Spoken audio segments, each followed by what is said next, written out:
Hai Job Seeker, balik lagi sama kita berdua di BTZ Project. Kita bisa ngelapin kan? Ya dong. Jadi ini harus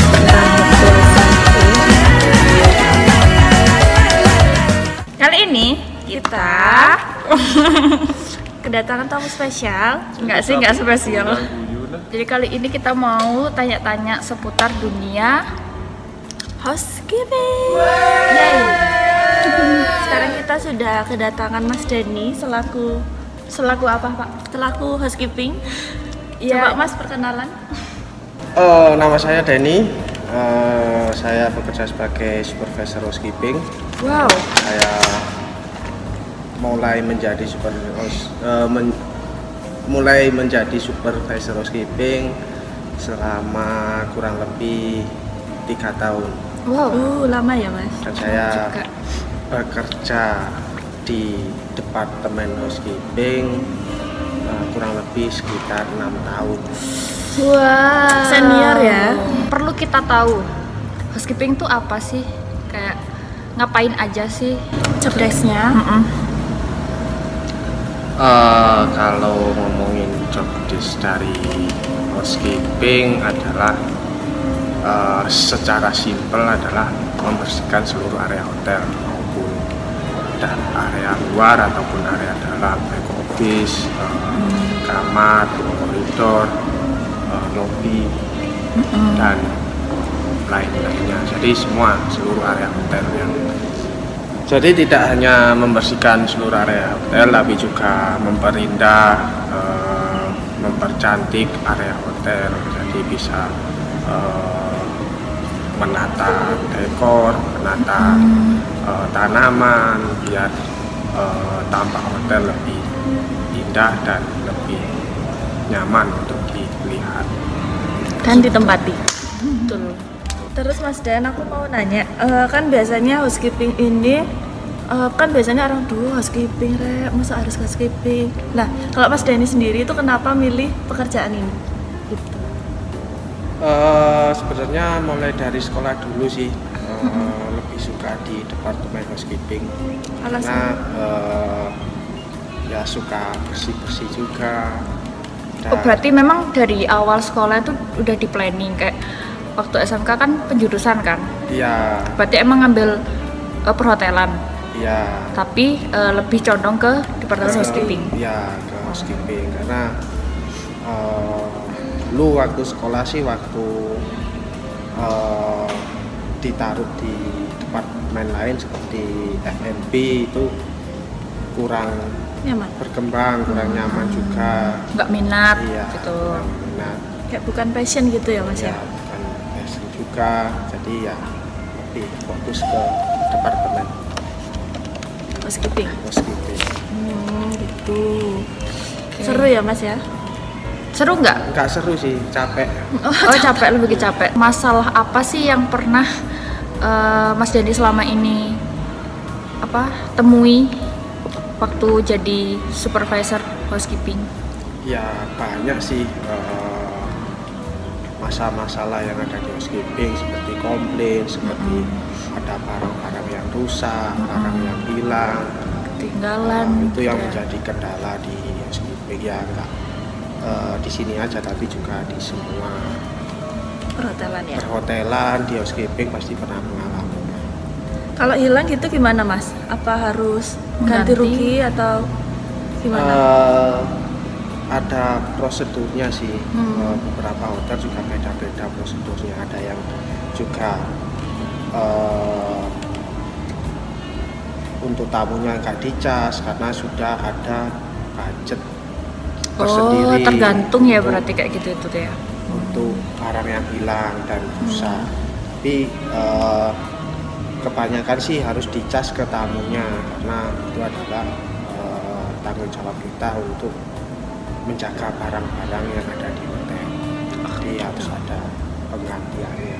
Makanya guys, kalau kalian nginep di hotel, jangan sampai kalian menghilangkan barang-barang yang penting. Atau meninggalkan.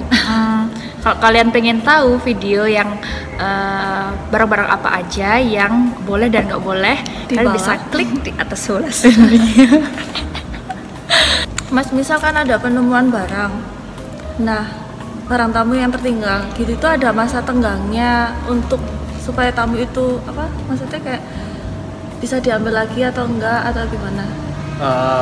Berapa lama barang yang ketinggalan sama tamu, terus kita tuh nyimpennya sampai berapa lama paling nah, enggak? gitu maksudnya. Untuk barang-barang kan barang-barang banyak ya, seperti makanan dan minuman itu maksimal kita 1 kali 24 jam. Karena kita juga nggak bisa menyimpan makanan di freezer milik hotel terlalu lama. Itu untuk masalah makanan dan minuman.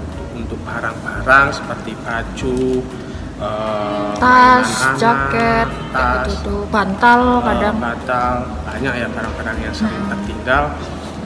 Itu kalau barang-barang biasa sih biasanya kita kasih waktu 3 bulan.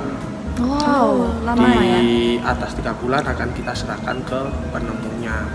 Oh gitu. Dan bila ada barang-barang yang berharga seperti Emas, handphone, Uang. jam tangan, kemudian perhiasan itu bisa 1 tahun lebih. Uang juga itu bisa 1 Oh, tahun. kenapa lebih lama kalau barang yang berharga? Ya karena kita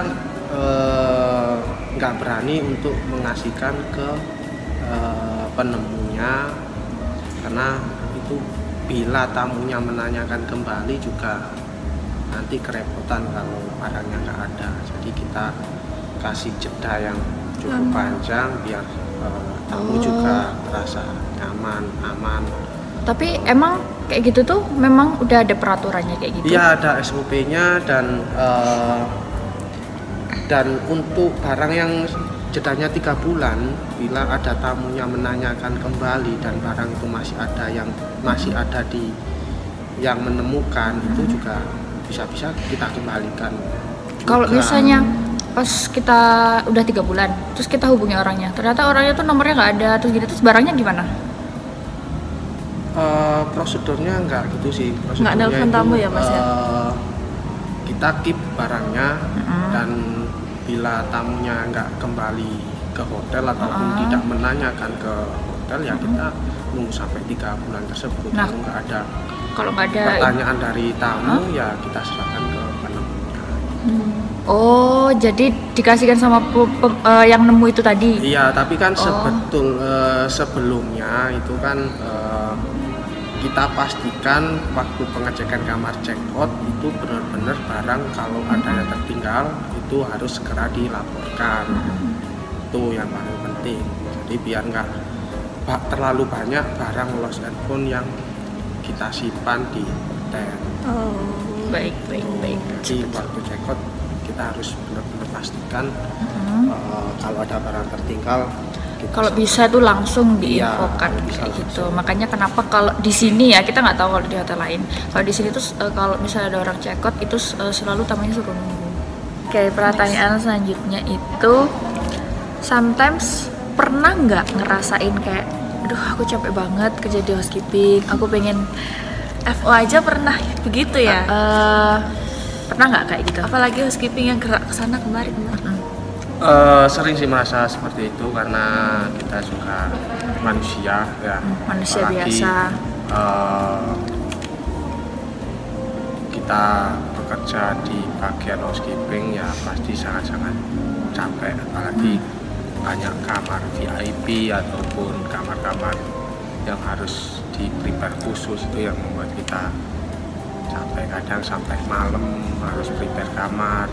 Dan sering sih merasa seperti itu ya, karena di housekeeping keras untuk pekerjaannya. Kita banyak tuntutan ya. Kesini, banyak tuntutan. Mas, kan biasanya kita itu kerja pasti ada suka dan dukanya, Mas ya. Kalau di housekeeping sukanya dan dukanya itu apa aja? Banyak sih suka dukanya. Saya ngomongin yang sukanya dulu. Ya, boleh. Senang. Sukanya apa? Untuk housekeeping sih sukanya kalau mendapat tips dari tamu sih ya. Oh iya, biasanya kalau ditaruh di meja, ditinggal gitu ya. Iya, terus ditaruh di bed. Oh, kayak suka surprise gitu ya? Iya, dan biasanya dikasih makanan juga. Oh. Kemudian waktu handle request, semisal nganter amenities dikasih Tips. uang, gitu ya. dikasih makanan. Siang. Baik-baik ya ternyata. Terus? Ya, kalau kita servisnya baik kan pasti. Oh gitu, dikasih auto uang. ya? Iya. Ya untuk dukanya itu banyak juga sih, karena di housekeeping juga melayani tamu ya. Biasanya ada komplainan, kemudian harus handle komplainan tersebut, kemudian sudah kita handle, tamu minta ganti kamar, itu yang membuat kita harus Itu salah satunya ya? Iya, harus bekerja 2 kali membersihkan kamar yang ditinggalkan tamu dan prepare untuk kamar pindahan. Kemudian kalau ada kamar VIP dadakan itu juga harus cepat juga.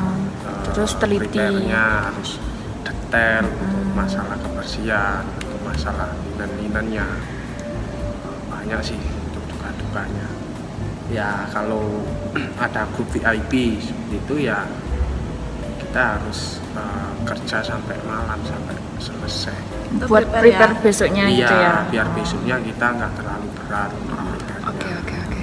Terus kesimpulannya, sukanya sama dukanya lebih banyak yang mana? Kalau menurut Mas Denny?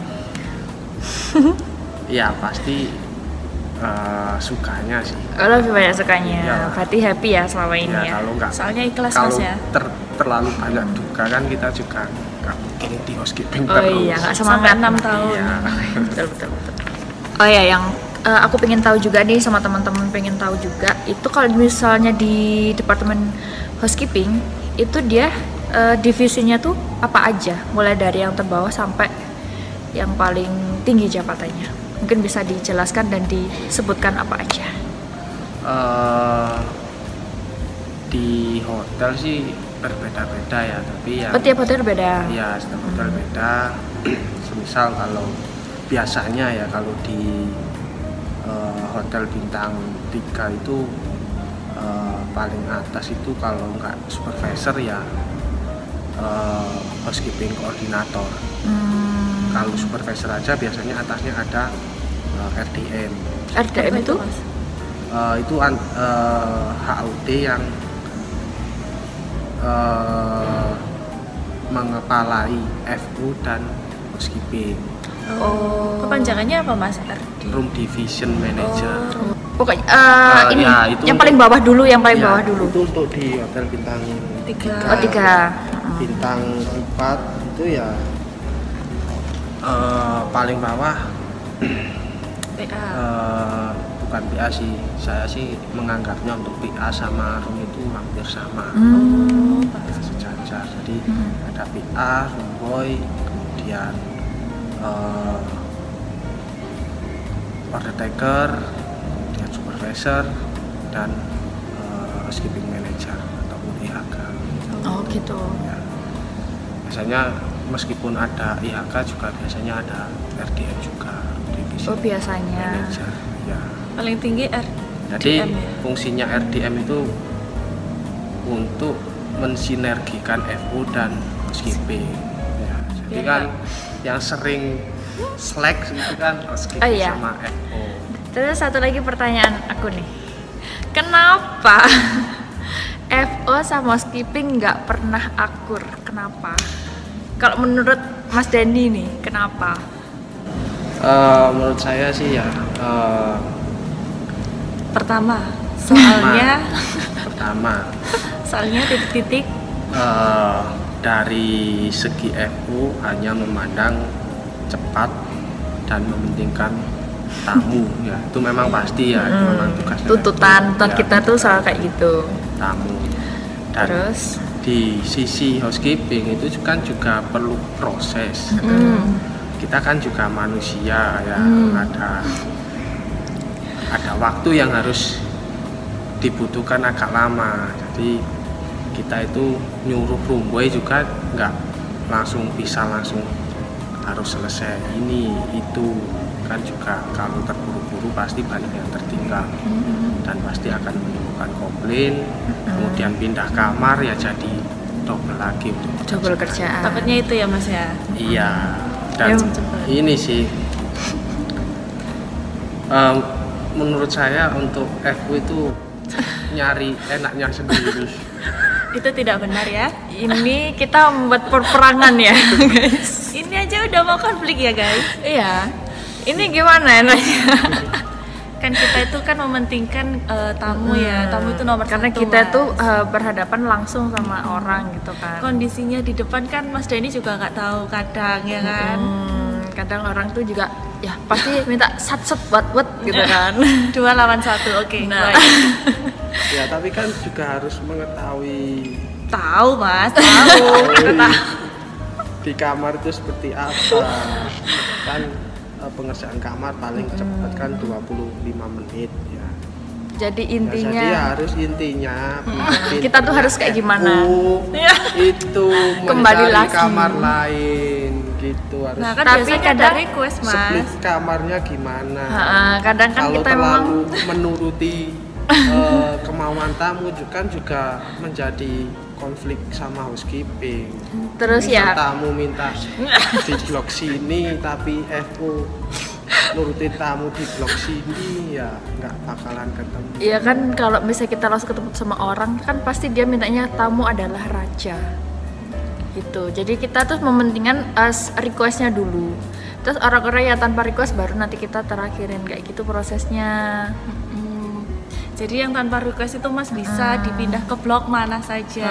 Tapi kalau Nah, yang misalnya ada dia punya request, hard request yang harus di blok sini, harus lantainya lantai segini, itu kita harus nurutin dia karena kita karena sebelumnya dia tuh udah ada request kayak gitu. Nah terus kemudian bila ada tamu 10 kamar ya. minta 1 floor Mm-mm. dan kamarnya belum ada yang ready, maka harus menurutin tamu tersebut. Selama tamunya nggak ada request blok ya bisa Mas di mana aja bloknya. Kita jelasin dulu sih yang pertama. Jadi kita jelasin dulu kalau kamarnya ini memang belum selesai. Di info aja kalau memang tamu yang sebelumnya check out itu memang agak molor waktunya. Terus nggak mungkin dong 10 kamar itu dia nggak ready semuanya, kan nggak mungkin, pasti ada beberapa. Nah nanti sisanya itu biasa kita koordinasi sama tamunya. Ini ada yang sudah ready cuma nanti di blok seperti ini di sini apakah berkenan. Kalau misalnya nggak berkenan ya mau nggak mau dia harus nunggu kayak gitu biasanya. Pasti kita explain. Pasti kita selalu jelasin ke tamunya. Iya itu kan. Tapi Gimana? realitanya nggak seperti itu. Realitanya menuruti Itu real, tamu. Mas. Iya. Itu real. Realitanya tamunya minta ini iya aja dan Oh enggak. housekeeping yang keteteran. Curhat ceritanya. Iya. Terus Mas ini pasti kan banyak job seeker yang penasaran gimana sih caranya keterima kerja biar jadi kayak Mas Denny, apalagi udah supervisor. Apa harus dari bawah dulu jadi housekeeping Prosesnya kayak gimana? Mungkin bisa dijelaskan. atau ada orang dalam? Enggak ya? Enggak ya, bercanda. Gini ya, yang saya tahu di perhotelan itu untuk di housekeeping itu kita nggak cari orang yang pintar, nggak cari orang yang berpengalaman, nggak mencari orang yang pendidikan yang tinggi. Jadi cuma butuh kemauan yang besar, kemauan yang besar untuk selalu belajar dan intinya nggak gengsi-gengsian untuk di Nggak housekeeping. gengsi, nggak males. Iya, nggak males juga. Pokoknya mau gitu ya Mas ya. Ya, yang penting kemauannya yang harus tinggi. Jadi di housekeeping itu belajar 1 bulan sudah bisa mengerjakan kamar sendirian. Kalau memang benar-benar Ada niat, ada niat, kemauan. ada kemauan. Itu. Nah, Itu yang paling penting dan nggak gengsi ataupun nggak mudah mengeluh, itu aja sih. Karena juga di housekeeping berat pekerjaannya dan juga harus meninggalkan gengsi. Itu yang paling penting. Kadang kan banyak orang yang disuruh nyapu di area lobi malu, nggak mau membersihkan toilet bowl jijik, itu yang susah ya kayak gitu. akan menjadi susah. Terus kalau kayak Mas Denny sendiri nih, awalnya kayak gimana sih? Dari sekolah SMK ya? Ya. Sampai jadi kayak gini tuh awalnya tuh kayak gimana? Awalnya sih waktu sekolah itu UJT di bagian housekeeping. Bagian housekeeping ya memang ya waktu masih sekolah ya pasti ada males-malesnya ya. Kemudian waktu masuk di dunia pekerjaan mulai sadar gitu, harus lebih rajin, nggak usah malu menurut apa yang dikatakan oleh atasan. Saya sih waktu bekerja sih mulai dari PA, kemudian setelah beberapa bulan naik ke room attendant, dan mungkin 1 tahun lebih lah, kemudian jadi leader di PA, dan jadi leader di room attendant, jadi supervisor. Itu di hotel yang sama waktu itu? Iya, di hotel yang sama. Itu waktu itu hotelnya bintang 4. Bintang 4. Ya. Di daerah Malang atau Batu? Di daerah Batu. Oh, Batu. Di sini kayaknya nih. Ya. Terus kan banyak belajar sih, meskipun saya di satu hotel banyak belajar karena HUD saya itu sudah berganti 3 kali. IHK-nya berganti 3 kali, jadi saya banyak menyerap ilmu dari banyak belajar ya Mas ya. Beliau. Itu sih. Ya, sampai sekarang ya Mas ya? Ya sampai sekarang. Jadi supervisor. HUD, cuma supervisor. Oh, jadi Mas Denny yang paling tinggi. Yeay. Terus Mas nggak ada keinginan gitu untuk melanjutkan karir selanjutnya? Ingin sih. Ini rencana mau belajar di front office. Oh, nyanyi kita berdua. Siapa tahu nanti kita tergantikan guys. Siapa tahu nanti bisa jadi RDM. Oh, amin. Bisa. Nggak apa-apa. Mungkin sekian dulu video tentang housekeeping ya, divisi housekeeping. Kalau misalnya nanti kalian ada yang merasa kurang jelas atau ada yang mungkin mau ditanyain, boleh di komen yang sebanyak-banyaknya biar nanti kita bisa bikin video kedua sama Mas Denny. Iya. Oke, Mas Denny mungkin bisa dipromosikan. Tetap dukung channel mbak-mbak ini ya. Yang kemarin biar subscribe-nya meningkat tajam. Amin. Dan bisa mewawancarai orang-orang hebat di luar sana. Di luar sana. Semoga ya, amin. Bukan cuma di hotel yang dia kerja. Karena saya yakin kalau di luar sana banyak sekali ilmu yang bisa di-share ke kalian. Betul. Sedikit lah yang bisa saya share. Semoga sukses dan jangan menyerah meskipun pandemi belum berakhir. Semangat. Ini menyemangati selain kita sendiri, kita juga menyemangati para hotelier di luar sana. Nggak cuma hotelier sih, kayak semua para job seeker juga, para pekerja lainnya selain hotelier itu tetap semangat guys. Karena masih banyak orang-orang yang di bawah kita yang masih tetap cari bersyukur. pekerjaan. Betul. Oke? Jangan lupa komen, subscribe, dan bye bye.